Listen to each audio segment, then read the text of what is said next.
चेत गोविंद आराधिया होवै आनंद घना। संत जना मिल पाइयै रसना नाम भना। जिन पाया प्रभ अपना आए तिसै गणा। एक खिन तिस बिन जीवना बिरथा जन्म जना। जल थल महियल पूरिया रमिया विच बना। सो प्रभ चित न आवई कितड़ा दुख गणा। जिनी राविया सो प्रभु तिना भाग मना। हर दर्शन को मन लोचदा नानक प्यास मना। चेत मिलाए सो प्रभु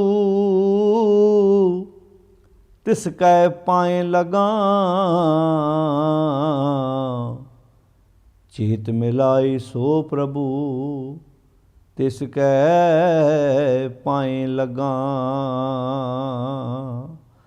वाहिगुरु जी का खालसा वाहिगुरु जी की फतेह। गुरु प्यारी साध संगत जी, शहीदां दे सिर ताज गुरु पंजवें पातशाह गुरु अर्जन साहिब महाराज जी की रसना तो उचारण की हुई बाणी 12 माह जो राग माझ दे विच गुरु ग्रंथ साहिब जी के पावन अंक 133 के उपर ये बाणी आरंभ हुंदी है, जिस दे पहले शब्द की विचार आपां कल तक सांझी कर चुके हैं। किरत कर्म के विछोड़े कर कृपा मेलो राम। अज आपां दूसरे शब्द का पाठ श्रवण किया। सतगुरु महाराज जी ने इस बाणी विच जिहड़े साडे देसी महीने 12 ने उन्हां 12 महीनों का नाम लिया है। तो कई बारी आम व्यक्ति नूं भुलेखा लगता है कि सतगुरु महाराज इत्थे इन्हां महीनों में सानूं आ काम करन वास्ते कह रहे हैं। हुण जे आपां इत्थे वेखीए इत्थे सतगुरु जी कहते चेत गोबिंद आराधिया होवे आनंद घना। इहदा अर्थ चेत के महीने च इकल्ला गोबिंद नूं आराधना है, बाकी महीनों में गोबिंद नूं आराधन की लोड़ नहीं है। इत्थे सिर्फ चेत के तत्ते नूं सिहारी है, जिसका अर्थ है चेत महीने द्वारा सतगुरु जी ये उपदेश दे रहे हैं। जिवें गुरबाणी विच जदों असीं पाठ करते हैं तो गुरबाणी विच जदों 52 अखरी असीं पढ़ते हैं, 52 अखरी गौड़ी राग विच गुरु अर्जन साहिब जी की भी है तो 52 अखरी भगत कबीर जी की भी है। हुण उन्हां 52 अखर की बाणी विच उन्हां अखरां द्वारा उपदेश बख्शिश कीता है। ऊड़े अखर द्वारा, ऐड़े अखर द्वारा, ईड़ी अखर द्वारा, इदां उन्हां अखरां द्वारा उपदेश बख्शिश कीता है।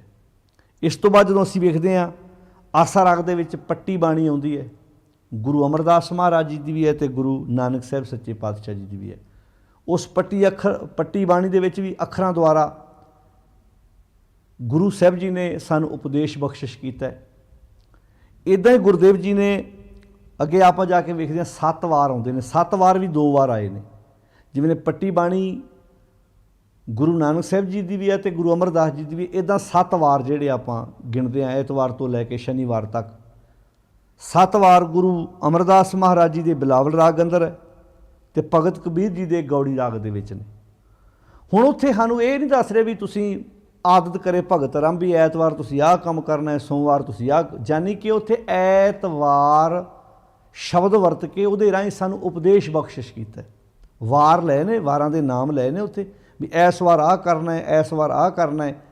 इदां पहरे भी, इदां दिन रैण भी, ये गुरुदेव जी ने शब्द वरत के सानूं उपदेश बख्शिश कीता। सेम इत्थे भी इदां ही है, चेत महीने द्वारा सानूं उपदेश दिता है, ना कि सानूं इत्थे वंड नहीं की भी इस महीने आह काम करियो, इस महीने आह काम करियो। जिवें आपां अगे जाके वेखांगे भी माघ दे महीने 'च लोग दान पुन वध करते हैं, उन्होंने दिमाग 'च एक पिक्चर बिठा दी है भी चेत दे महीने 'च कीता होया पुन कई गुणा वध फल के मनुख नूं अगे जाके मिलदा है। इदां दे दिमाग विच उन्हां दे गल्लां बिठा दित्तियां होईयां ने। तो सतगुरु जी ने इस शब्द में, क्योंकि देसी महीना जिदा आप अंग्रेजी महीना इंग्लिश का महीना आप जनवरी पहला कहने, देसी महीना चेत महीना पहला है, इतों गल आरंभ होंदी है।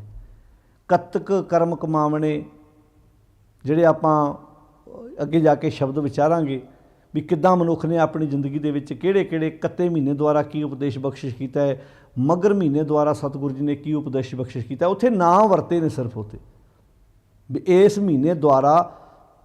महीने द्वारा तुहानूं आ उपदेश दिता जा रहा है गुरु पातशाह जी वालों। तो साहब जी इत्थे गल करते हैं, हर दर्शन कौ मन लोचदा, दर्शना कौ मन लोचदा, नानक प्यास मना। किसी चीज़ की इच्छा बंदे नूं कदों हुंदी है, जदों मन विच उस चीज़ की प्यास होवे। मान लो तुहानूं पानी की प्यास लगी है तो तुसीं पानी लभदे हो, पानी की आवाज़ मारदे हो घर विच। जे तुहानूं प्यास नहीं तो पानी भावें तुहाडे लगे जिन्ना मर्जी रहे, सानूं उस पानी की अहमियत दा नहीं पता, उस पानी की कदर नहीं करनी आउंदी। जानी कि जिहड़ी भुख है वो रोटी की कीमत पाउंदी है। जिवें हनेरा हुंदा है, जदों हनेरा हुंदा है रोशनी की कीमत पैंदी है, लोग लाइट लैके आउंदे ने, बल्ब लैके आउंदे ने, चानण करदे ने अपने घरां विच। ते जे चानण पहले होवे फिर किसी ने लाइट नूं की करना है, फिर किसी ने ट्यूब बल्ब नूं की करना है। बंदे नूं भुख लगदी है तो रोटी की अहमियत है ना, जे बंदे नूं प्यास लगदी है तो पानी की अहमियत है। तो ये जो दर्शनां की प्यास लगी, पातशाह जी इत्थे कहंदे ने हर दर्शन कौन मन लोचदा, दर्शनां नूं मन लोचदा, नानक प्यास मना। जो मन में प्यास लगी फिर जाके गल आई भी मैं दर्शन करा। हुण किहदे दर्शन करने ने, ध्यान नाल सुणिओ। मैं कहना किड्डी सोहनी गल सतगुरु जी ने इत्थे बख्शिश की, किन्नी प्यारी व्याख्या रब दी कीती है। कहते चेत मिलाए, चेत महीने द्वारा उपदेश दिंदे ने, मिलाए सो प्रभु। जिस सतगुर ने मैनू वो प्रभु मिला दिता, तिस कै पाए लगा। इनू पाए पढ़ना, पप्पे नू कहना ईड़ी नू सियारी पाए। मैं उहदे पाए लगा जिहड़ा मैनू मेरे सतगुरु जी दे नाल मिला देवे। उस प्रभु नाल मिला, सतगुरु मैनू प्रभु नाल मिला देवे। किस प्रभु नाल? जिहड़ा आनंद दा सोमा है, जिहड़ा आनंद दा घर है। हुण ध्यान नाल सुणिओ इस गल नूं। सतगुरु जी इत्थे बख्शिश, क्योंकि जदों तुसीं इस शब्द नूं ध्यान नाल पढ़ोगे, इहदे विच किन्ने प्यारे विषय आए ने। पहलां कह दित्ता चेत गोविंद आराधिए, ये हुक्म है। चेत महीने द्वारा सतगुरु जी उपदेश दिंदे ने, गोबिंद नूं आराधो। गो दा अर्थ है धरती, विंद दा अर्थ है धरती दा मालक। धरती दे मालक नूं आराधो। आराधन दा अर्थ की है? वो गुण अपनी जिंदगी विच लैके आओ जिहड़े गोबिंद दे गुण ने। आराधन दा अर्थ है जिवें ऐसा ज्ञान जपो शब्द भी आउंदा है, इत्थे आराधो शब्द आ गया, जां गुण गोबिंद गायो नहीं शब्द बाणी च भी आउंदा है। इत्थे गुरुदेव जी कहंदे चेत गोबिंद आराधिए, गोबिंद नूं आराधो। चेत महीने द्वारा ये उपदेश बख्शिश करते हैं, यानी कि चेत महीने द्वारा उपदेश दिता जा रहा। सतगुरु ये नहीं कह रहे भी तुसीं चेत महीने च ये काम करना, ये गोबिंद तो सदा आराधना। इत्थे तो क्या एक तिल प्यारा विसरे रोग वड्डा मन माहे, इत्थे तो क्या आखां जीवां विसरे मर जाऊं। तो फिर ये कह सकते महाराज भी कला गोबिंद नूं चेत दे महीने च ही आराधना, यानी कि चेत महीने, चेत शब्द राही, चेत महीने राही सानू ये सिक्ख्या दी जा रही है गुरु साहब जी वालों। चेत गोबिंद आराधिए, जिवें आपां कल गल कीती सी भी सिठणियां, जदों आपां इस बाणी की भूमिका च गल्लां कीतियां सी भी अलाहणियां सिठणियां जिहड़े लोक गीत लोक गाउंदे सी, पहिलां भी लोक मनोरंजन करदे सी। सतगुरु जी ने उसे ही काव्य रचना दे विच गुरबाणी नूं सोहणे तरीके नाल रचिया। वो बाहरलियां रुत्तां दी गल भी कीती, बाहर दे दिन रात की गल भी की, बाहर वारां की गल भी की, पर सानू सोहना उपदेश बख्शिश किया भी असी जिंदगी नूं किद्दां जीउणा है। क्योंकि गुरुदेव जी नूं पता है भी काव का असर किते ना किते मनुखी मन ते हुंदा है। बाणी सारी काव रूप दे विच है। असी किद्दां सतगुर दे इस पावन उपदेश नूं अपनी जिंदगी विच लागू करना है, किवें असी अपनी जिंदगी नूं खूबसूरत बनाउणा है। तो हजूर फरमाउंदे ने चेत गोबिंद आराधिए। महाराज इहदे नाल होएगा कि कहंदे होवे आनंद घना, जिंदगी घने आनंद नाल भर जाएगी, बहुत ज़्यादा जिंदगी च आनंद आएगा। हुण आपां इहदे नाल पहला शब्द पढ़े जिथे गुरुदेव जी ने बहुत प्यारा बचन कहा सी, किरत कर्म के विछड़े, कीते हुए कम्मां करके जीव सच नालों विछड़िया होया, कर किरपा मिलो राम। 4 कुंट दै दिस भ्रमे थक आए प्रभ की शाम।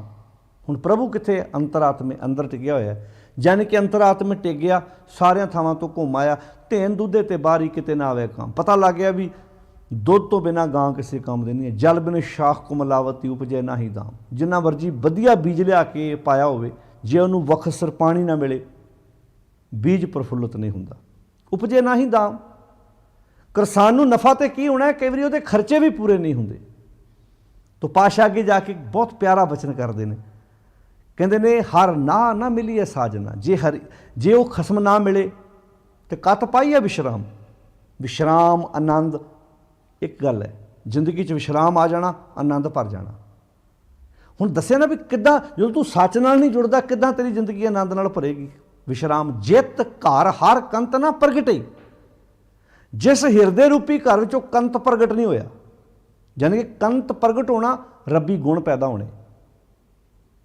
जित घर हर कंत ना प्रगटई, पठ नगर से ग्राम। उस शरीर रूपी नगर ते पट्ठी है, जिवें पट्ठी तपदी रहिंदी है। तो पातशाह फिर अगे बहुत प्यारा वचन करते हैं, सर्ब सिंगाल तंबोल रस सुणदे ही सब खाम, प्रभ स्वामी कंत विहूणियां मीत सज्जन सब जान। औरत ने बहुत सोहना शिंगार किया होवे, पर जे उहदा पति उत्ते प्रसन्न होवे, उहदा शिंगार उहनूं खाण नूं पैंदा है। इदां ही ये दुनियावी जीव अपने मन तन के तल ते किन्ने शिंगार करते हैं, किन्ने जप तप करते हैं, किन्ने मंत्र पढ़ते हैं, पर मालक खुश थोड़ा होंदा है, क्योंकि वो बाहर के शिंगार नहीं वेखदा, वो अंदर का प्यार वेखदा है, वो अंदर का टिका वेखदा है, वो अंदर की सिदक प्रेम, वो अंदर की जीवन शैली नूं वेखदा है। रिश्ते भी तो संसार ते इदां ही निभदे ने, बाहर का शिंगार वक्ती तौर ते प्रभावित कर सकता है, पर जे विश्वास ना होवे, प्यार ना होवे, फिर सदाबहार नहीं बनती गल। तो पातशाह के कहते ने नानक की बेनंतिया कर कृपा दीजे नाम, हर मेलो स्वामी संग प्रभ जिसका निहचल धाम। निहचल ना हिलण वाला टिकाणा, तो वो की है? वो इक्को थाई है, वो है जदों मनुख सच नाल जुड़ता है। उसे करके गुरुदेव जी ने अगे जाके आख्या चेत गोबिंद आराधिए। चेत महीने द्वारा सतगुरु जी ये उपदेश देंदे ने, गोबिंद नूं आराधो। चेत गोबिंद आराधिए होवै आनंद घना, घना आनंद मिलेगा। तो आनंद एक ऐसा शब्द है जिहदा विरोधी शब्द नहीं है। आप आनंद साहब की बाणी च पढ़ते, आनंद भया मेरी माए, कदों भला? अगली तुक बोलो, सतगुरु मैं पाया। जदों सतगुर पा लिया, किहने पाया? सुरत ने। जदों मन ने सतगुर का संग मान लिया, जीवन च आनंद आ गया। फिर बड़ा पठ नगर से ग्राम वाली जीवन शैली चों बाहर आ गया, निश्चल धाम बन गया। तो पातशाह कहते चेत गोबिंद आराधिए होवे आनंद घना, घना आनंद संत जना। हुण अखीर ते सवाल चुक्या सी ना, हर दर्शन कौम मन लोचदा। दर्शनां नूं मन लोचदा वा, नानक प्यास मना। महाराज कहते ने मेरे मन में प्यास है, इस करके दर्शनां नूं मन लोचदा है। कहते फिर आह काम कर, कहते की संत जना मिल पाई है, संत जना मिल पाई है। हुण इत्थे संत दे तत्ते नूं कोई मात्रा नहीं है, इत्थे जना संत जना शब्द आउण करके भाव गुरु संत जन, संत जना मिल पाई है। गुरु संत द्वारा ही पाया जा सकता है। रसना नाम भणा, जो संत गुरु द्वारा सांझ पै गई। हुण ये जिहड़े शब्द इदां आउंदे ने, संत जना मिल पाई है, इन्हां दी सही व्याख्या ना होण करके ਸਰੋਤੇ ਦੇ ਦਿਮਾਗ 'ਚ ਵਧੋ ਵਧੀ। ਹੁਣ ਮੰਨ ਲਓ ਚੇਤ ਦਾ ਮਹੀਨਾ ਆਰੰਭ ਹੋਇਆ ਹੋਵੇ ਤੇ ਸੰਗਰਾਂਦ ਦਾ ਦਿਹਾੜਾ ਗੁਰਦੁਆਰੇ ਮਨਾਇਆ ਜਾ ਰਿਹਾ ਹੋਵੇ, ਡੇਰੇ 'ਚ ਖਾਸ ਕਰਕੇ ਉੱਥੇ ਬਾਬਾ ਜੀ ਦਾ ਚੌਂਕੀ ਲਾ ਕੇ ਵੱਖਰੀ ਬੈਠੇ ਹੋਣ ਤੇ ਅਰਦਾਸੀਆ ਸਿੰਘ ਅਰਦਾਸ ਵੀ ਕਰੇ, ਗ੍ਰੰਥੀ ਸਿੰਘ ਨੇ ਹੁਕਮਨਾਮਾ ਵੀ ਲਿਆ ਹੋਵੇ, ਨਾਲਾ ਸ਼ਬਦ ਪੜ੍ਹਿਆ ਹੋਵੇ, ਸੰਤ ਜਨਾ ਮਿਲ ਪਾਈ ਹੈ, ਇੱਕਦਮ ਧਿਆਨ ਨਹੀਂ ਬਾਬੇ ਵੱਲ ਜਾਂਦਾ ਵੀ ਐ ਸੰਤ ਦੁਆਰਾ ਹੀ ਪਾਇਆ ਜਾਣਾ। क्योंकि किते ना इसे करके संगरांदा पूर्णमासियां मस्या इन्हां थावां ते वध मनाईਆਂ ਜਾਂਦੀਆਂ। ਅਸੀਂ ਇਹਨਾਂ ਸ਼ਬਦਾਂ ਦੀ ਜਿਹੜੀ ਅਸਲੀ ਵਿਚਾਰ ਹੈ ਉਦੋਂ ਤੱਕ ਪਹੁੰਚ ਹੀ ਨਹੀਂ ਸਕੇ। ਤਾਂ ਹੀ ਤੁਸੀਂ ਵੇਖੋ ਦੇਹਧਾਰੀ ਗੁਰੂ ਨਾਮ ਫੈਲਣ ਦੇ ਪਿੱਛੇ ਸਭ ਤੋਂ ਵੱਡਾ ਕਾਰਨ ਸੀ। ਤੇ ਇਹ ਜਿਹੜਾ ਸੰਤ ਸ਼ਬਦ ਹੈ ਨਾ, ਇਹ ਗੁਰੂ ਦਾ ਰਾਖਵਾਂ ਸ਼ਬਦ ਹੈ, ਇਹ ਗੁਰੂ ਵਾਸਤੇ ਵਰਤੇ। ਸੰਤ ਜਨਾਂ, ਗੁਰੂ ਸੰਤ ਜਨ ਦੁਆਰਾ ਪਾਈਐ। ਰਸਨਾ ਨਾਮ ਭਨਾ, ਭਣਾ ਕਹਿੰਦੇ ਉਚਾਰ, ਭਾਵ ਜਦੋਂ ਤੇਰਾ ਮਨ ਸਤਿਗੁਰੂ ਦੀ ਸੰਗਤ ਕਰੇਗਾ ਤੇਰਾ ਜੀਵਨ ਆਨੰਦ ਨਾਲ ਭਰ ਜਾਏਗਾ। ਫਿਰ ਅੱਗੇ ਕਹਿੰਦੇ ਜਿਨ ਪਾਇਆ ਪ੍ਰਭ ਆਪਣਾ, ਜਿਨ੍ਹਾਂ ਨੇ ਪਾ ਲਿਆ। ਕਿਉਂਕਿ ਹੁਣ ਤੁਸੀਂ ਵੇਖੋ ਗੋਬਿੰਦ ਨੂੰ ਆਰਾਧਨ ਵਾਸਤੇ ਕੀ ਕਰਨਾ ਪੈਣਾ? ਸਭ ਤੋਂ ਪਹਿਲਾਂ ਆਏ ਤਿਸੇ ਗਣਾ। ਜਿਹਨੇ ਗੋਬਿੰਦ ਨੂੰ ਆਰਾਧ ਲਿਆ, ਆਰਾਧਨ ਵਾਲੇ ਰਸਤੇ ਤੇ ਤੁਰ ਪਿਆ, ਆਏ ਤਿਸੇ ਗਣਾ, ਉਹਦਾ ਹੀ ਇਸ ਸੰਸਾਰ ਤੇ ਆਉਣਾ ਸਫਲ ਮੰਨਿਆ ਜਾ ਸਕਦਾ ਹੈ। ਆਏ ਤਿਸੇ ਗਣਾ। ਜਿਸ ਬੰਦੇ ਨੇ ਇਦਾਂ ਕਰ ਲਿਆ ਫਿਰ ਉਹ ਅਗਲੀ ਤੁਕ ਪੜੋ, ਉੱਥੇ ਜਾ ਕਹਿਤਾ ਰਵਿਆਂ ਵਿੱਚ ਵਣਾ। ਰਵਿਆਂ ਵਿੱਚ ਵਣਾ ਦਾ ਅਰਥ ਹੈ ਜਲ ਥਲ ਮਹੀਲ ਪੂਰਿਆ। ਰਵਿਆਂ ਵਿੱਚ ਐਸੇ ਇਨਸਾਨ ਨੂੰ ਫਿਰ ਸਮਝ ਆ ਜਾਂਦੀ ਹੈ ਕਿ ਜਿਹਦੀ ਮੈਂ ਪ੍ਰਾਪਤੀ ਦੀ ਗੱਲ ਕਰਦਾ ਉਹ ਜਲ ਵਿੱਚ ਵੀ ਹੈ, ਥਲ ਵਿੱਚ ਵੀ ਹੈ। ਜਲ ਥਲ ਮਹੀਲ ਪੂਰਿਆ, ਰਵਿਆਂ ਵਿਆਪਕ ਹੈ, ਰਵਿਆਂ ਵਿੱਚ ਵਣਾ। ਤੇ ਫਿਰ ਪਾਤਸ਼ਾਹ ਕੀ ਕਹਿੰਦੇ ਨੇ? ਸੋ ਪ੍ਰਭੂ ਕਹਿ ਲਗੇ ਜਿਨੀ ਰਾਵਿਆ ਸੋ ਪ੍ਰਭੂ। ਜਿਨ੍ਹਾਂ ਨੇ ਐਸੇ ਪ੍ਰਭੂ ਨੂੰ ਰਾਵ ਲਿਆ, ਸਾਂਝ ਪਾ ਲਈ, ਤਿੰਨਾਂ ਭਾਗ ਮਣਾ। ਉਹਨਾਂ ਦੇ ਭਾਗ ਫਿਰ ਮਣਾ ਮੂੰਹ ਹੀ ਹੋ ਗਏ, ਭਾਵ ਉਹਨਾਂ ਦੇ ਭਾਗ ਬਹੁਤ ਉੱਚੇ ਹੋ ਗਏ। ਉਹਨਾਂ ਨੇ ਆਪਣੇ ਭਾਗ ਜਗਾ ਲਏ। ਕਿਹਨਾਂ ਨੇ? ਜਿਨ੍ਹਾਂ ਨੇ ਸੱਚ ਨਾਲ ਸਾਂਝ ਪਾ ਕੇ ਆਪਣੀ ਜ਼ਿੰਦਗੀ ਵਿੱਚ ਸੱਚ ਦੀ ਵਿਚਾਰ ਲੈ ਆਂਦੀ। ਹੁਣ ਕਿੰਨਾ ਪਿਆਰਾ ਬਚਨ ਕਿਹਾ ਇੱਥੇ। ਹੁਣ ਇਹ ਉਹ ਸ਼ਬਦ ਨੇ ਜਿਹੜੇ ਅਸੀਂ ਤਾਂ ਪੜ੍ਹ ਕੇ, ਅਸੀਂ ਤਾਂ ਇੱਦਾਂ ਚੇਤ ਦਾ ਨਾਂ ਸੁਣਦਿਆਂ ਸਾਰੇ ਦਾ ਮੱਥਾ ਟੇਕਿਆ, ਬਸ ਭਰਮ ਪਾਲ ਲਿਆ ਵੀ ਸੰਗਰਾਂਦ ਵਾਲੇ ਦਿਨ ਚੇਤ ਦੇ ਮਹੀਨੇ ਨੂੰ ਅਸੀਂ ਮੱਥਾ ਟੇਕ ਆਏ ਹਾਂ, ਚੇਤ ਦਾ ਮਹੀਨਾ ਸੁਣ ਆਏ ਹਾਂ। ਚੇਤ ਮਹੀਨੇ ਦੁਆਰਾ ਸਾਨੂੰ ਸਿੱਖਿਆ ਦੇ ਰਹੇ, ਆਹ ਕੰਮ ਕਰ ਭਾਈ। ਕੀ ਕਰ? ਚੇਤ ਗੋਬਿੰਦ ਆਰਾਧੀ ਹੈ, ਗੋਬਿੰਦ ਨੂੰ ਆਰਾਧ। ਤੇ ਆਰਾਧਨ ਦਾ ਅਰਥ ਕੀ ਹੈ? ਰੱਬੀ ਗੁਣਾਂ ਦੀ ਪ੍ਰੈਕਟਿਸ ਕਰ, ਰੱਬੀ ਗੁਣਾਂ ਨੂੰ ਆਪਣੀ ਜ਼ਿੰਦਗੀ ਵਿੱਚ ਜਿਉ ਕੇ ਵੇਖ। ਹੁਣ ਮੰਨ ਲਓ ਆਰਾਧਨ ਦਾ ਅਰਥ, ਇੱਕ ਬੰਦਾ ਸਟੇਜ 'ਤੇ ਗੁਰ ਬੈਠਾ ਹੈ, ਉਹ ਕਹਿੰਦਾ ਆਓ ਮੇਰੇ ਪਿੱਛੇ ਮੂਲ ਮੰਤਰ ਦਾ ਪਾਠ ਪੜ੍ਹੋ, ਧਿਆਨ ਨਾਲ ਸੁਣਿਓ। ਉਹ ਕਹਿੰਦਾ ਨਿਰਭਉ, ਆਪਾਂ ਉਹਦੇ ਪਿੱਛੇ ਕਿਹਾ ਨਿਰਭਉ। ਉਹਨੇ ਕਿਹਾ ਨਿਰਵੈਰ, ਆਪਾਂ ਉਹਦੇ ਪਿੱਛੇ ਕਹਿਤਾ ਨਿਰਵੈਰ। ਉਹਨੇ ਕਹਤਾ ਰੱਬ ਇੱਕ ਹੈ, ਆਪਾਂ ਵੀ ਉਹਦੇ ਪਿੱਛੇ ਕਹਤਾ ਰੱਬ ਇੱਕ ਹੈ। ਆਪਾਂ ਕਹਾਂਗੇ ਰੱਬ ਆਰਾਧਤਾ, ਮੈਂ ਗੋਬਿੰਦ ਨੂੰ ਆਰਾਧਤਾ? ਨਹੀਂ। ਜੇ ਆਪਣੀ ਜ਼ਿੰਦਗੀ ਨਿਰਭਉ ਨਹੀਂ ਹੋਈ, ਨਿਰਵੈਰ ਨਹੀਂ ਹੋਈ, ਤੇ ਮੈਂ ਹਰ ਥਾਂ ਤੇ ਇੱਕ ਨੂੰ ਮਹਿਸੂਸ ਨਹੀਂ ਕੀਤਾ, ਪੜ੍ਹਨ ਦਾ ਅਰਥ ਕੀ ਰਹਿ ਗਿਆ? ਫਿਰ ਤੇ ਰਾਮ ਰਾਮ ਕਰਤਾ ਸਭ ਜਗ ਫਿਰੇ, ਰਾਮ ਨਾ ਪਾਇਆ ਜਾਏ। ਹਰ ਹਰ ਕਰੈ ਨਿਤ, ਕਪਟ ਕਮਾਵੇਂ ਹਿਰਦਾ ਸ਼ੁੱਧ ਨਾ ਹੋਈ। ਆਨ ਦਿਨ ਕਰਮ ਕਰੈ ਬੋ ਤੇਰੇ ਸੁਪਨੇ ਸੁਖ ਨਾ ਹੋਈ। ਤੋ ਸਤਿਗੁਰੂ ਜੀ ਇੱਥੇ ਗੋਬਿੰਦ ਆਰਾਧਨ ਦਾ ਅਰਥ ਕੀ ਹੈ? ਭਾਵ ਰੱਬੀ ਗੁਣਾਂ ਨੂੰ ਆਪਣੀ ਜ਼ਿੰਦਗੀ ਵਿੱਚ ਲੈ ਕੇ ਆ। ਰੱਬੀ ਗੁਣਾਂ ਨੂੰ ਆਪਣੀ ਜ਼ਿੰਦਗੀ ਵਿੱਚ ਉਹ ਬਾਰ-ਬਾਰ ਸੁਰਤ ਵਿੱਚ ਉਸ ਗੱਲ ਨੂੰ ਟਿਕਾ। ਜਿਵੇਂ ਜੁਆਰੀਆ ਬੰਦਾ ਜਿੱਥੇ ਬੈਠਾ ਹੋਵੇ ਨਾ, ਜਿੱਥੇ ਵੀ ਬੈਠਾ ਹੋਵੇ, ਉਹਦੇ ਨਾਲ ਦੇ ਜੂਆ ਖੇਡ ਰਹੇ ਹੋਣ ਨਾ, ਉਹਦੀ ਸੁਰਤ ਵਿੱਚ ਉਹ ਜੂਏ ਦੀ ਗੇਮ ਚੱਲ ਰਹੀ ਹੁੰਦੀ ਹੈ, ਜਿੱਥੇ ਵੀ ਬੈਠਾ ਹੋਵੇ। ਨਸ਼ੇੜੀ ਬੰਦਾ ਜਿੱਥੇ ਵੀ ਚਲਾ ਜਾਏ, ਉਹਦੀ ਸੁਰਤ ਵਿੱਚ ਨਸ਼ੇ ਦੀਆਂ ਗੱਲਾਂ ਚੱਲ ਰਹੀਆਂ ਹੁੰਦੀਆਂ ਨੇ। ਉਹਦੇ ਪਰਿਵਾਰ ਵਾਲੇ ਭਾਵੇਂ ਬੈਠੇ ਹੋਣ, ਕਿਉਂਕਿ ਉਹਨੂੰ ਆਦਤ ਹੈ। ਜਿਨ੍ਹਾਂ ਨੂੰ ਪੱਕੇ ਨਸ਼ੇ ਲੱਗੇ ਹੋਏ ਨੇ, ਜਿਹੜੇ ਬੰਦੇ ਨਸ਼ਾ ਕਰਦੇ ਆ, ਡਰੱਗ ਦਾ, ਸਮੈਕ ਦਾ, ਕਿਤੇ ਵੇਖੋ ਉਹਨਾਂ ਦੇ ਹਾਲਾਤ, ਉਹ ਕਿਤੇ ਚਲੇ ਜਾਣ, ਕਿੱਦਾਂ ਉਹਨਾਂ ਦੀ ਤੁਹਾਡੇ ਵਿੱਚ ਬਹਿ ਕੇ ਵੀ ਉਹ ਸੋਚ ਆਪਣੇ ਨਸ਼ੇ ਬਾਰੇ ਰਹੇ ਹੁੰਦੇ ਨੇ। ਹੁਣ ਉਹ ਆਪਣੇ ਨਸ਼ੇ ਨੂੰ ਆਰਾਧ ਰਹੇ ਆ। ਇਹ ਹੁਣ ਆਰਾਧਨਾ ਹੀ ਹੈ। ਤੁਸੀਂ ਕੀ ਆਰਾਧਨਾ ਹੈ? ਤੁਸੀਂ ਚੰਗੇ ਬੰਨੇ ਵੀ ਆਪਣੇ ਆਪ ਨੂੰ ਲਾ ਸਕਦੇ ਹੋ, ਮਾੜੇ ਬੰਨੇ ਵੀ ਲਾ ਸਕਦੇ ਹੋ, ਇਹ ਤਾਂ ਲੱਗਣਾ ਹੀ ਹੈ। ਤਾਂ ਕਿੰਨੀ ਪਿਆਰੀ ਇੱਥੇ ਗੱਲ ਕਹੀ ਪਾਤਸ਼ਾਹ ਜੀ ਨੇ, ਕਹਿੰਦੇ ਚੇਤ ਗੋਬਿੰਦ ਆਰਾਧੀ ਹੈ, ਹੋਵੇ ਆਨੰਦ ਘਣਾ। ਜੇ ਗੋਬਿੰਦ ਨੂੰ ਆਰਾਧੇਗਾ, ਰੱਬੀ ਗੁਣਾਂ ਨੂੰ ਜ਼ਿੰਦਗੀ 'ਚ ਲੈ ਕੇ ਆਏਗਾ, ਘਣਾ ਆਨੰਦ ਹੋਏਗਾ। ਤੇ ਜੇ ਮਾੜੀਆਂ 'ਚ ਆਰਾਧ ਤੇ ਅੱਜ ਬੰਦਾ ਰਿਹਾ, ਇਹ 'ਚ ਕੋਈ ਸ਼ੱਕ ਨਹੀਂ, ਆਰਾਧ ਰਿਹਾ ਬੰਦਾ, ਪਰ ਮਾੜੀਆਂ ਚੀਜ਼ਾਂ ਆਰਾਧ ਰਿਹਾ, ਮਾੜੀਆਂ ਚੀਜ਼ਾਂ ਦੀ ਪ੍ਰੈਕਟਿਸ ਕਰ ਰਿਹਾ, ਯਾਨੀ ਕਿ ਬਿੱਖ ਇਕੱਠਾ ਕਰ ਰਿਹਾ। ਲੋਕ ਔਗੁਣਾ ਕੀ ਬੰਨੇ ਗੰਠੜੀ ਵਾਲਾ ਕੰਮ ਕਰ ਰਿਹਾ। ਇੱਥੇ ਦੱਦੇ ਦੋਸ਼ ਨਾ ਦੇਉ ਕਿਸੇ, ਦੋਸ਼ ਕਰਮਾ ਆਪਣੇ, ਜੋ ਮੈਂ ਕੀਆ ਸੋ ਮੈਂ ਪਾਇਆ, ਦੋਸ਼ ਨਾ ਦੀਜੈ ਆਵਰਜਨ। ਚੇਤ ਗੋਬਿੰਦ ਆਰਾਧੀ ਹੈ, ਪਾਸ਼ਾ ਕਹਿੰਦੇ ਹੋਵੇ ਆਨੰਦ ਘਣਾ, ਸੰਤ ਜਨਾ ਮਿਲ ਪਾਈਏ। ਇਹ ਤਾਂ ਸੰਤ ਕੌਣ ਹੈ? ਗੁਰੂ ਸੰਤ।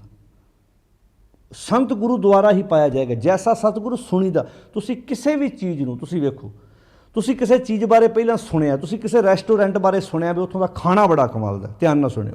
ਤੁਹਾਡੇ ਕਿਸੇ ਦੋਸਤ ਨੇ ਕਿਹਾ ਵੀ ਤੂੰ ਕਦੀ ਖਾਣਾ ਖਾਣ ਗਿਆ ਫਲਾਣੇ ਰੈਸਟੋਰੈਂਟ 'ਚ? ਤੁਸੀਂ ਕਿਹਾ ਨਹੀਂ ਭਾਈ। ਕਹਿੰਦਾ ਕਮਾਲ ਦੀ ਗੱਲ, ਜਦੋਂ ਗਿਆ ਖਾ ਕੇ ਆਈ, ਤੁਸੀਂ ਸੁਣਿਆ ਸੀ, ਉਸ ਸ਼ਹਿਰ ਜਾ ਕੇ ਤੁਸੀਂ ਫਿਰ ਫੋਨ ਲਾਇਆ, ਕਿੱਥੇ ਗਿਆ ਰੈਸਟੋਰੈਂਟ? ਉਹਨੇ ਕਿਹਾ ਫਲਾਣੇ ਚੌਂਕ ਚਲਾ ਜਾ। ਇੱਦਾਂ ਜਿਹੜੇ ਖਾਣ ਦੇ ਸ਼ੌਕੀਨ ਹੁੰਦੇ ਨੇ ਉਹ ਲੱਭ ਲੈਂਦੇ ਨੇ। ਉਹ ਜਦੋਂ ਉੱਥੇ ਗਿਆ, ਹੁਣ ਜੋ ਉਹਨੇ ਸੁਣਿਆ ਸੀ, ਜਦੋਂ ਜੋ ਉਹਨੇ ਜਾ ਕੇ ਉੱਥੇ ਆਰਡਰ ਕੀਤਾ, ਜੋ ਉਹਨੇ ਉੱਥੇ ਖਾਧਾ, ਬਾਅਦ ਵਿੱਚ ਕੀ ਮਨ ਚਾਹੁੰਦਾ ਵੀ ਜੋ ਮੈਂ ਸੁਣਿਆ ਸੀ ਸੱਚੀ ਉਹ ਹੀ ਹੈ, ਜਾਂ ਇੱਦਾਂ ਕਹਿੰਦਾ ਜੋ ਸੁਣਿਆ ਉਹ ਤੋਂ ਵੀ ਵੱਧ ਹੈ। ਆਪਣੇ ਦੋਸਤ ਨੂੰ ਜਾ ਕੇ ਕਹਿੰਦਾ ਨਹੀਂ, ਇੱਦਾਂ ਹੀ ਪਾਤਸ਼ਾਹ ਕਹਿੰਦੇ ਮੈਂ ਆਪਣੇ ਗੁਰੂ ਬਾਰੇ ਪਹਿਲਾਂ ਸੁਣਿਆ ਸੀ। ਹੁਣ ਜੇ ਨਿਰਾਸ਼ਾ ਕਦੋਂ ਹੋਣੀ ਸੀ ਭਲਾ? ਜੋ ਸੁਣਿਆ ਹੁੰਦਾ ਜੇ ਅੱਗੇ ਨਾ ਹੁੰਦਾ, ਖਾਣਾ ਨਾ ਪਸੰਦ ਆਉਂਦਾ ਉਹਨੂੰ, ਤੇ ਉਹ ਬਾਅਦ 'ਚ ਕੀ ਕਹਿੰਦਾ ਜਿੰਨੀ ਤੂੰ ਤਾਰੀਫ ਕੀਤੀ ਉਹ ਗੱਲ ਨਿਕਲੀ ਨਹੀਂ, ਜਿੰਨੀ ਤੂੰ ਵਡਿਆਈ ਕੀਤੀ ਮੈਂ ਤਾਂ ਚੱਲ ਕੇ ਵੀ ਗਿਆ 50 ਕਿਲੋਮੀਟਰ ਪਰ ਗੱਲ ਨਹੀਂ ਬਣੀ, ਤੂੰ ਐਵੇਂ ਕਹੀ ਗਿਆ ਬੜਾ ਕਮਾਲ ਦਾ ਖਾਣਾ। ਜਾਂ ਤੁਸੀਂ ਕਿਸੇ ਦੋਸਤ ਰਿਸ਼ਤੇਦਾਰ ਬਾਰੇ ਇੱਦਾਂ ਕਹੋ ਕਮਾਲ ਦਾ ਬੰਦਾ, ਮਿਲ ਕੇ ਤਾਂ ਵੇਖੀ, ਮਿਲ ਕੇ ਤਾਂ ਵੇਖੀ ਇੱਕ ਵਾਰ, ਉਹ ਮਿਲ ਕੇ ਵੇਖੇ ਉਹਦਾ ਮਨ ਨਿਰਾਸ਼ ਹੋ ਜਾਏ। ਇੱਦਾਂ ਹੀ ਗੁਰੂ ਬਾਰੇ ਜੈਸਾ ਸਤਿਗੁਰੂ ਸੁਣੀਦਾ,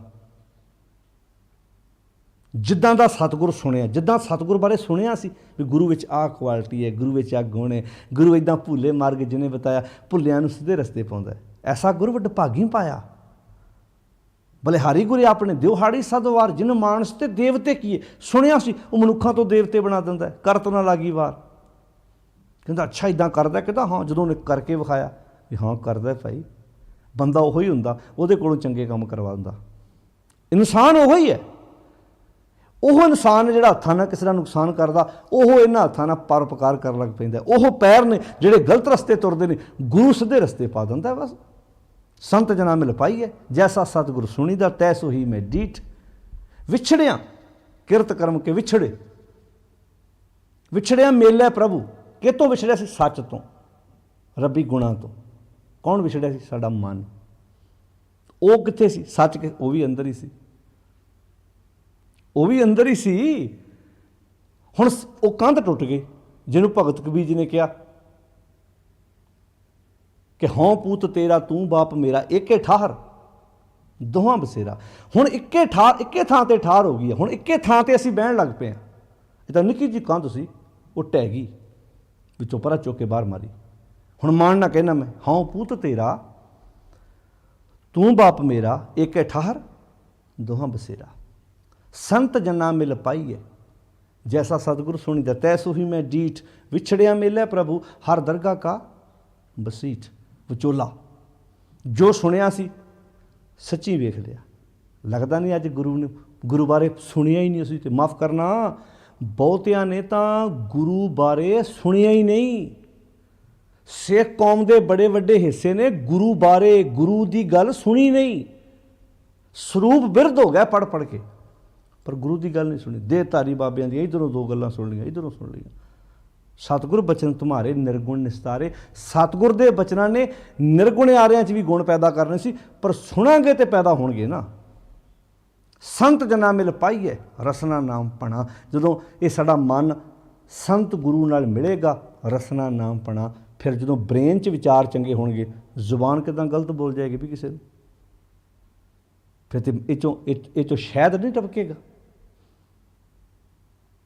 ਜ਼ੁਬਾਨ ਵਧੀਆ ਨਹੀਂ ਬੋਲੇਗੀ ਜਦੋਂ ਅੰਦਰ ਵਿਚਾਰ ਜ਼ਿੰਦਗੀ ਦੇ ਚੰਗੇ ਆ ਗਏ, ਜਦੋਂ ਸੁਰਤ ਘੜੀ ਗਈ, ਮੱਤ ਘੜੀ ਗਈ, ਬੁੱਧ ਘੜੀ ਗਈ। ਰਸਨਾ ਨਾਮ ਭਣਾ ਜਿਨ ਪਾਇਆ ਪ੍ਰਭ ਆਪਣਾ। ਜਿਹਨੇ ਆਪਣੇ, ਹੁਣ ਕਿੱਡੀ ਆਪਣਤ ਵਾਲੀ ਗੱਲ ਹੈ ਵੀ ਜਿਨ ਪਾਇਆ ਪ੍ਰਭ ਆਪਣਾ, ਜਿਹਨੇ ਆਪਣੇ ਪ੍ਰਭੂ ਨੂੰ ਪਾ ਲਿਆ, ਜਿਹਨੇ ਆਪਣੇ ਪ੍ਰਭੂ ਨਾਲ ਸਾਂਝ ਪਾ ਲਈ। ਹੁਣ ਪ੍ਰਭੂ ਤੇ ਹਰ ਇੱਕ ਦਾ ਆਪਣਾ ਹੈ ਨਾ, ਹਰ ਇੱਕ ਦੇ ਆਪਣੇ ਅੰਦਰ ਬੈਠਾ ਹੋਇਆ ਪ੍ਰਭੂ ਹੈ, ਆਪਣਾ ਪ੍ਰਭੂ ਹੈ, ਪਰ ਆਪਣੇ ਪ੍ਰਭੂ ਨਾਲ ਸਾਂਝ ਨਹੀਂ ਪਾਈ, ਰੱਬ ਨਾਲ ਸਾਂਝ ਨਹੀਂ ਪਾਈ, ਰੱਬੀ ਗੁਣਾਂ ਨਾਲ ਸਾਂਝ ਨਹੀਂ ਪਾਈ। ਜਿਨ ਪਾਇਆ ਪ੍ਰਭ ਆਪਣਾ, ਕਹਿੰਦੇ ਆਏ ਤਿਸੇ ਗਣਾ। ਆਉਣਾ ਦੁਨੀਆ ਤੇ ਉਹਨਾਂ ਦਾ ਹੀ ਗਿਣੋ ਜਿਨ੍ਹਾਂ ਨੇ ਆਪਣਾ ਪ੍ਰਭੂ ਪਾ ਲਿਆ, ਨਹੀਂ ਤੇ ਬਾਕੀ ਤਾਂ ਬਸ ਉਹ ਤੇ ਜੂਨਾ ਭੋਗਣੀ ਆਏ ਆ। ਬਸ ਬਾਹਰੋਂ ਇਹਦਾ ਸਰੀਰ ਵੇਖਣ ਨੂੰ ਮਨੁੱਖਾਂ ਵਾਲੇ ਲੱਗਦੇ ਨੇ, ਕਰਤੂਤ ਪਸ਼ੂ ਕੀ ਮਾਨਸ ਜਾਤੀ ਆ। ਜਿਨ ਸਤਿਗੁਰ ਪੁਰਖ ਨਾ ਸੇਵਿਓ ਸ਼ਬਦ ਨਾ ਕੀਤੋ ਵਿਚਾਰ। ਓਏ ਮਾਨਸ ਜੂਨ ਨਾ ਆਖੀਆਂ ਪਸ਼ੂ ਢੋਰ ਗਵਾਰ। ਜਿਨ੍ਹਾਂ ਨੇ ਆਪਣੀ ਸੁਰਤ ਵਿੱਚ ਗੁਰੂ ਦੇ ਸ਼ਬਦ ਨੂੰ ਵਸਾਇਆ ਹੀ ਨਹੀਂ, ਮਾਰੇ ਕਹਿੰਦੇ ਪਸ਼ੂ ਨੇ, ਢੋਰ ਨੇ, ਮਰੇ ਹੋਏ ਪਸ਼ੂ ਨੇ। ਜੇ ਇਕੱਲਾ ਪਸ਼ੂ ਕਹਿੰਦੇ ਨਾ ਫਿਰ ਵੀ ਗੱਲ ਠੀਕ ਸੀ, ਦੁੱਧ ਦਿੰਦੇ ਨੇ ਪਸ਼ੂ, ਪਰ ਢੋਰ ਕਹਿਤਾ ਉੱਤੇ। ਢੋਰ ਪਸ਼ੂ ਦਾ ਦਬਦਾ ਬੰਦਾ ਆਪਣੇ ਘਰੋਂ ਕੱਢਣ ਦੀ ਕੋਸ਼ਿਸ਼ ਕਰਦਾ, ਲੈ ਜਾਓ ਚੱਕ ਕੇ ਪਈ, ਹੁਣ ਮੁਸ਼ਕ ਆਉਣ ਲੱਗ ਪਿਆ।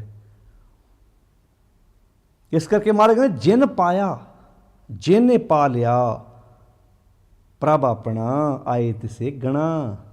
ਉਹਦਾ ਹੀ ਆਇਆ ਗਣੋ ਗਿਣੋ, ਉਹਦਾ ਹੀ ਮੰਨੋ ਵੀ ਇੱਥੇ ਆਇਆ ਹੈ, ਇਹ ਸੰਸਾਰ ਤੇ ਆਇਆ ਸਮਝੋ। ਇੱਕ ਖਿਨ, ਅੱਗੇ ਕਹਿੰਦੇ ਇੱਕ ਖਿਨ ਤਿਸ ਬਿਨ ਜੀਵਣਾ, ਇੱਕ ਖਿਨ ਵੀ ਜੇ ਮੈਂ ਗੋਬਿੰਦ ਤੋਂ ਬਿਨਾਂ ਜੀਵਾਂ, ਆਖਾਂ ਜੀਵਾਂ ਵਿਸਰੇ ਮਰ ਜਾਊਂ। ਇੱਕ ਖਿਨ, ਇਸ ਨੂੰ ਆਖਿਆ ਸੀ ਇੱਕ ਘੜੀ ਨਾ, ਇੱਕ ਘੜੀ ਨਾ ਮਿਲਤੇ, ਇੱਕ ਘੜੀ ਨਾ ਮਿਲਤੇ ਤਾਂ ਕਲਯੁਗ ਹੋਤਾ। ਕਲਯੁਗ ਵੈਸੇ ਨਹੀਂ ਆ, ਜਦੋਂ ਤੁਸੀਂ ਨਹੀਂ ਮਿਲਦੇ ਉਦੋਂ ਕਲਯੁਗ ਹੁੰਦਾ ਹੈ। ਹੁਣ ਗੱਲ ਕਲੀਅਰ ਹੋ ਗਈ ਨਾ ਵੀ ਕਲਯੁਗ ਸਤਯੁਗ ਤੁਹਾਡੇ ਕੋਲ ਹੀ ਹੈ। ਜਦੋਂ ਤੁਸੀਂ ਮਿਲ ਪੈਂਦੇ ਉਦੋਂ ਸਤਯੁਗ ਹੈ, ਜਦੋਂ ਨਹੀਂ ਮਿਲਦੇ ਉਦੋਂ ਕਲਯੁਗ। ਕੀ ਵਿਸਰਿਆ ਦੁੱਖ ਬਹੁਤਾ ਲੱਗ ਹੈ। ਮਹਾਰਾਜ ਜਦੋਂ ਮੈਂ ਤੁਹਾਨੂੰ ਵਿਸਾਰ ਦਿੰਦਾ, ਪਤਾ ਕਿੰਨਾ ਦੁੱਖ ਲੱਗਦਾ। ਦੁੱਖ ਲੱਗ ਗਿਆ ਤੂੰ ਵਿਸਰਨਾ ਹੀ। ਹਰ ਬਿਸਰਤ ਸਦਾ ਖੁਆਰੀ, ਤਾਂ ਕੋ ਧੋਖਾ ਕਹਾਂ ਵਿਆਪੈ, ਜਾਂ ਕੋਟ ਤੁਹਾਰੀ। ਤੇ ਪਾਤਸ਼ਾਹ ਜੀ ਕਹਿੰਦੇ ਇੱਕ ਖਿਨ ਤਿਸ ਬਿਨ ਜੀਵਣਾ, ਇੱਕ ਖਿਨ ਵੀ ਤੁਹਾਡੇ ਤੋਂ ਬਿਨਾਂ ਜਿਉਣਾ। ਹੇ ਪਰਮੇਸ਼ਰ ਜੀ, ਹੇ ਰੱਬ ਜੀ, ਹੇ ਗੁਰੂ ਜੀ, ਤੁਹਾਡੇ ਤੋਂ ਬਿਨਾਂ, ਤੁਹਾਡੀ ਪਿਆਰੀ, ਇੱਦਾਂ ਕਹਿ ਲਓ ਸੱਚ ਤੋਂ ਇੱਕ ਸਕਿੰਟ ਵੀ ਜਿਉਣਾ। ਸੱਚ ਦਾ ਸਾਥ ਛੱਡਣ ਤੋਂ ਬਿਨਾਂ ਜੇ ਮੈਂ ਇੱਕ ਪਲ ਵੀ ਜਿਉਂਦਾ ਵਾਂ, ਆਪਣੇ ਆਪ ਨੂੰ ਮੰਨਦਾ ਵਾਂ ਵੀ ਮੈਂ ਜਿਉਂਦਾ ਵਾਂ, ਨਾ ਨਾ ਨਾ, ਇਹ ਜਿਉਣਾ ਨਹੀਂ ਹੈ। ਇਹ ਤੇ ਸੋ ਜੀਵਿਆ ਜਿਸ ਮਨ ਵਸਿਆ ਸੋਏ, ਨਾਨਕ ਅਵਰ ਨਾ ਜੀਵੈ ਕੋਏ। ਬਾਣੀ ਜਿਉਂਦਾ ਉਹਨੂੰ ਮੰਨਦੀ ਹੈ ਜਿਹਦੇ ਅੰਦਰ ਵਸੇ ਹੈ। ਜਿਹੜਾ ਸੱਚ ਨਾਲੋਂ ਟੁੱਟਿਆ ਹੋਇਆ, ਬਾਣੀ ਉਹਨੂੰ ਜਿਉਂਦਾ ਮੰਨਦੀ ਨਹੀਂ। ਇੱਕ ਖਿਨ ਤਿਸ ਬਿਨ ਜੀਵਣਾ, ਬਿਰਥਾ ਜਨਮ ਜਣਾ, ਉਹਦਾ ਬਿਰਥਾ ਜਨਮ ਹੀ ਜਾਣੋ। ਇਹ ਹੁਣ ਆਪਣੇ ਤੇ ਫੈਸਲਾ ਆਪਣੇ ਹੱਥ ਹੈ ਕਿ ਆਪਾਂ ਜਨਮ ਨੂੰ ਵਿਗਾੜਨਾ ਹੈ ਕਿ ਜਨਮ ਨੂੰ ਸਵਾਰਨਾ ਹੈ। ਜਲ ਥਲ ਮਹੀਲ ਪੂਰਿਆ, ਰਵਿਆਂ ਵਿੱਚ ਵਣਾ। ਅੱਛਾ, ਇਹ ਵੀ ਆਖਿਆ ਤੇਰੇ ਵਿੱਚ ਵੀ ਆ, ਨਾਲ ਆਖਿਆ ਜਲ ਥਲ ਮਹੀਲ ਪੂਰਿਆ ਰਵਿਆਂ ਵਿੱਚ ਵਣਾ। ਇਹ ਕਿਹਨੂੰ ਸਮਝ ਆਈ? ਜਿਹਦੇ ਅੰਦਰ ਪਿਆਸ ਲੱਗੀ ਸੀ। ਪਿਆਸ ਲੱਗੀ ਹੋਵੇ ਰੋਟੀ ਲੱਭਦਾ ਨਾ ਬੰਦਾ। ਪਿਆਸ ਲੱਗੀ ਹੋਵੇ ਤੇ ਬੰਦਾ ਖੁਦ ਕਿਚਨ ਤੱਕ, ਰਸੋਈ ਤੱਕ ਆਪ ਉੱਠ ਕੇ ਜਾਂਦਾ ਹੈ। ਤੇ ਮਾਫ ਕਰਨਾ, ਭੁੱਖ ਜਿਹਨੂੰ ਲੱਗੀ ਹੋਵੇ ਤੇ ਉਹ ਤੇ ਬਰਤਨ ਨੂੰ ਨਹੀਂ ਉਡੀਕਦਾ, ਹੱਥ ਤੇ ਖਰਾਕ ਕੇ ਖਾ ਲੈਂਦਾ। ਸਬਜ਼ੀ ਵੀ ਨਹੀਂ ਪੁੱਛਦਾ, ਚਾਰ ਨਾਲ ਹੀ ਦਵ ਇੱਕ ਅੱਧੀ ਖਾ ਲੈਂਦਾ। ਤੇ ਭੁੱਖ ਨਾ ਲੱਗੀ ਹੋਵੇ ਤੇ ਬੰਦਾ ਨਖਰੇ ਕਰਦਾ। ਪਿਆਸ ਲੱਗੀ ਹੋਵੇ ਤੇ ਹੱਥ ਨਾਲ ਹੀ ਪਾਣੀ ਪੀ ਲੈਂਦਾ। ਇੱਕ ਫਰਕ ਵੇਖੋ, ਮਾਧੋ ਜਲ ਕੀ ਪਿਆਸ ਨਾ ਜਾਏ, ਮਾਧੋ ਜਲ ਕੀ ਪਿਆਸ ਨਾ ਜਾਏ। ਫਰਕ ਵੇਖੋ, ਦੁਨਿਆਵੀ ਪਾਣੀ ਦੀ ਪਿਆਸ ਲੱਗਦੀ ਹੈ, ਪਾਣੀ ਪੀਂਦਾ ਤੇ ਪਿਆਸ ਮੁੱਕ ਜਾਂਦੀ ਹੈ। ਇੱਧਰ ਕੰਮ ਉਲਟਾ ਹੈ। ਇੱਧਰ ਜਿਹੜੀ ਮਾਧੋ ਜਲ ਕੀ ਪਿਆਸ ਨਾ ਜਾਏ, ਜਲ ਮੇ ਅਗਨ ਉੱਠੀ ਅਧਕਾਏ। ਜਿਹੜੀ ਇੱਧਰ ਪਿਆਸ ਹੈ ਨਾ, ਇਹ ਜਿੰਨੀ ਤੂੰ ਇੱਧਰ ਪੀ ਜਾਣੀ ਓਨੀ ਵਧੀ ਜਾਣੀ ਆ। ਪਾਣੀ ਦੀ ਪਿਆਸ ਹੁਣ ਭੁੱਖ ਮਿਟ, ਹੁਣ ਧਿਆਨ ਨਾਲ ਸੁਣਿਓ ਇਸ ਗੱਲ ਨੂੰ। ਤੁਹਾਨੂੰ ਰੋਟੀ ਦੀ ਭੁੱਖ ਲੱਗੀ, ਤੁਸੀਂ ਖਾਣਾ ਖਾ ਲਿਆ, ਹੁਣ ਤੁਹਾਡਾ ਰਸੋਈ ਵੱਲ, ਕਿਚਨ ਵੱਲ ਵੇਖਣ ਨੂੰ ਦਿਲ ਨਹੀਂ ਕਰਦਾ 2-4 ਘੰਟੇ। ਪਾਣੀ ਪੀ ਲਿਆ, ਹੁਣ ਤੁਹਾਨੂੰ ਪਾਣੀ ਦੀ ਲੋੜ ਨਹੀਂ, ਤੁਹਾਡੇ ਪਾਣੀ ਲਾਗੇ ਪਿਆ, ਪਿਆਸ ਮਿਟ ਗਈ ਹੈ ਨਾ। ਪਰ ਇੱਧਰ ਕੰਮ ਉਲਟਾ ਹੈ। ਇੱਧਰ ਜਦੋਂ ਤੁਹਾਨੂੰ ਪਿਆਸ ਲੱਗ ਗਈ, ਜਿੰਨਾ ਜਿੰਨਾ ਤੁਸੀਂ ਇਹ ਪਿਆਸ ਪੂਰਾ ਕਰਨ ਵਾਸਤੇ ਕੰਮ ਕਰੀ ਗਏ, ਗੁਣ ਗ੍ਰਹਿਣ ਕਰੀ ਗਏ, ਪਿਆਸ ਹੋਰ ਵੱਧਦੀ ਜਾਣੀ ਹੈ। ਮਾਧੋ ਜਲ ਕੀ ਪਿਆਸ ਨਾ ਜਾਏ। ਕਿਹੜੇ ਜਲ ਦੀ? ਨਾਮ ਜਲ ਦੀ, ਸੱਚ ਦੀ। ਜਿਸ ਜਲ ਨਿਧ ਕਾਰਨ ਤੁਮ ਜਗਾਏ, ਸੋ ਅੰਮ੍ਰਿਤ ਗੁਰ ਪਾਹੀ ਜੀਓ। ਉਸ ਜਲ ਦੀ, ਜਿਹੜਾ ਗੋਬਿੰਦ ਨਾਮ, ਜਿਹੜਾ ਗੋਬਿੰਦ ਦਾ ਨਾਮ ਜਲ ਹੈ, ਇਹਦੇ ਨਾਲ ਜਿਹਨੇ ਆਪਣੀ ਸਾਂਝ ਪਾ ਲਈ, ਇਹ ਪਿਆਸ ਮੁੱਕਦੀ ਨਹੀਂ, ਇਹ ਵਧੀ ਜਾਣੀ ਹੈ। ਤਾਂਘ ਜਲ ਮੇ ਅਗਨ ਉੱਠੀ ਅਧਕਾਏ। ਅਗਨ ਨੂੰ ਤਾਂਘ, ਇਹ ਤਾਂਘ ਹੋਰ ਉੱਠਦੀ ਹੈ। ਜਿੰਨੀ ਸਿੱਖੀ ਜਾਂਦਾ ਹੋਰ ਸਿੱਖਣ ਦੀ ਲਾਲਸਾ ਹੈ। ਤੇ ਪਾਤਸ਼ਾਹ ਇੱਥੇ ਕਹਿੰਦੇ ਨੇ, ਜਿਸ ਬੰਦੇ ਨੇ ਸੱਚ ਨਾਲ ਸਾਂਝ ਪਾ ਲਈ, ਉਹਨੂੰ ਹਰ ਥਾਂ ਤੇ ਰਮਿਆ ਹੋਇਆ ਮਾਲਕ ਦਿਸ ਪੈਂਦਾ ਹੈ। ਉਹ ਸਮਝ ਲੈਂਦਾ, ਮਹਿਸੂਸ ਕਰਦਾ ਵੀ ਹਰ ਥਾਂ ਤੇ ਮੇਰੇ ਕੋਲ। ਸੋ ਪ੍ਰਭ, ਉਹ ਪ੍ਰਭੂ ਚਿੱਤ ਨਾ ਆਵੇ, ਜਿਹਦੇ ਹਿਰਦੇ 'ਚ ਉਹ ਪ੍ਰਭੂ ਚਿੱਤ ਨਹੀਂ ਆਇਆ, ਜਿਹੜਾ ਕਿਰਤ ਕਰਮ ਕੇ ਵਿਛੜੇ ਕਰ ਕਿਰਪਾ ਮੇਲੋ ਰਾਮ ਸੀ, ਜਿਹੜਾ ਆਪਣੇ ਕੀਤੇ ਹੋਏ ਕੰਮਾਂ ਕਰਕੇ ਵਿਛੜਿਆ ਸੀ, ਜਿਹਦੇ ਹਿਰਦੇ 'ਚ ਉਹ ਪ੍ਰਭੂ ਚਿੱਤ ਨਹੀਂ ਆਇਆ। ਕਹਿੰਦੇ ਕਿਤੜਾ ਦੁੱਖ ਗਣਾ। ਪਤਾ ਹੈ, ਉਹ ਬੰਦਾ ਦੁੱਖ ਬਿਆਨ ਨਹੀਂ ਕਰ ਸਕਦਾ ਕਿ ਕਿੰਨੀਆਂ ਦੁੱਖਾਂ ਦੀਆਂ ਪੰਡਾਂ ਉਹਦੇ 'ਤੇ ਆ ਗਈਆਂ, ਕਿੰਨਾ ਉਹਨੂੰ ਦੁੱਖਾਂ ਨੇ ਆਣ ਕੇ ਘੇਰ ਲਿਆ।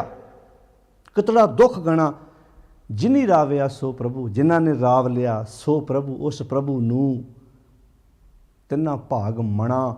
ਉਹਨਾਂ ਦੇ ਭਾਗ ਮਣਾ ਮੂੰਹ ਹੋ ਗਏ। ਮਣਾ ਦਾ ਅਰਥ ਹੈ ਮਣਾ ਮੂੰਹ, ਜਿਵੇਂ ਆਪਾਂ ਕਹਿੰਦੇ ਬਹੁਤ ਜ਼ਿਆਦਾ। ਉਹਨਾਂ ਨੇ ਬਹੁਤ, ਹੁਣ ਗੱਲ ਕਲੀਅਰ ਹੋ ਗਈ ਨਾ। ਕਿਰਤ ਕਰਮ ਕੇ ਵਿਛੜੇ, ਆਪਣੇ ਕੀਤੇ ਕੰਮਾਂ ਕਰਕੇ ਮੈਂ ਵਿਛੜਿਆ ਸੀ, ਇੱਥੇ ਭਾਗ ਮਣਾ ਹੋ ਗਿਆ। ਇਹਦਾ ਮਤਲਬ ਕਰਮ ਆਪਣਿਆਂ ਕਰਕੇ ਵਿਛੜਿਆ ਸੀ ਤੇ ਤੁਹਾਡੀ ਸਿੱਖਿਆ ਵਿੱਚ ਤੁਰ ਕੇ ਮੈਂ ਤੁਹਾਡੇ ਨਾਲ ਮਿਲ ਸਕਦਾ। ਯਾਨੀ ਕਿ ਬਿਮਾਰ ਡਾਕਟਰ ਸਾਹਿਬ ਮੈਂ ਆਪਣੀਆਂ ਗਲਤੀਆਂ ਨਾ ਹੋਇਆ, ਠੀਕ ਤੁਹਾਡੀ ਸਿੱਖਿਆ ਨਾ ਹੋ ਜਾਂਦਾ। ਅਨਪੜ੍ਹ ਟੀਚਰ ਜੀ ਮੈਂ ਆਪਣੀਆਂ ਗਲਤੀਆਂ ਨਾ ਹੋਇਆ ਤੇ ਪੜ੍ਹ ਲਿਖ ਮੈਂ ਤੁਹਾਡੀ ਸਿੱਖਿਆ ਨਾ ਸਕਦਾ। ਇੱਦਾਂ ਹੈ ਜਿਵੇਂ ਵਿਦਿਆਰਥੀ ਕਹਿੰਦਾ ਵੇਖੋ ਜੀ ਅਨਪੜ੍ਹ ਰਿਹਾ ਮੈਂ ਆਪਣੀ ਗਲਤੀ ਨਾਲ, ਹੁਣ ਮੈਂ ਪੜ੍ਹ ਲਿਖ ਜਾਵਾਂਗਾ ਤੁਹਾਡੀ ਸਿੱਖਿਆ ਨਾਲ। ਬਿਮਾਰ ਹੋਇਆ ਆਪਣੀ ਗਲਤੀ ਨਾਲ, ਕਿਉਂਕਿ ਮੈਂ ਖਾਧਾ ਗਲਤ ਮਲਤ, ਜਿਹੜੀਆਂ ਗੱਲਾਂ ਤੁਸੀਂ ਕਿਹਾ ਸੀ ਨਾ ਖਾਈ ਮੈਂ ਖਾਧਾ, ਮੈਂ ਬਿਮਾਰ ਹੋ ਗਿਆ। ਇੱਦਾਂ ਹੀ ਗੁਰੂ ਸਾਹਿਬ ਕਹਿੰਦੇ ਨੇ ਜੇ ਅੱਜ ਸੰਸਾਰ ਤੇ ਜੇ ਇਹਨਾਂ ਗੱਲਾਂ ਨੂੰ ਇੱਦਾਂ ਸਮਝ ਲਈਏ, ਜੇ ਕਿਸੇ ਦੇ ਘਰ ਕੋਈ ਨਸ਼ਾ ਕਰਕੇ ਉਹਦੀ ਡੈਥ ਹੁੰਦੀ ਹੈ, ਘਟਨਾ ਵਾਪਰਦੀ ਹੈ, ਮੰਨ ਲਓ ਹਾਂ ਗਲਤੀ ਸਾਡੀ ਹੈ, ਉੱਥੇ ਵੀ ਦੋਸ਼ ਦੇਣਗੇ ਰੱਬ ਕੋ ਖੁਸ਼ੀ ਬਰਦਾਸ਼ਤ ਨਾ ਹੋਈ, ਇੱਕੋ ਇੱਕ ਪੁੱਤ ਸੀ, ਚੰਗਾ ਨਾ ਲੱਗਾ ਮਹਾਰਾਜ ਨੂੰ। ਇੱਦਾਂ ਦੇ ਸ਼ਬਦ ਵੀ ਸਾਡੇ ਵੀਰਾਂ ਭੈਣਾਂ ਭਰਾਵਾਂ ਵੱਲੋਂ ਬੋਲੇ ਜਾਂਦੇ ਨੇ।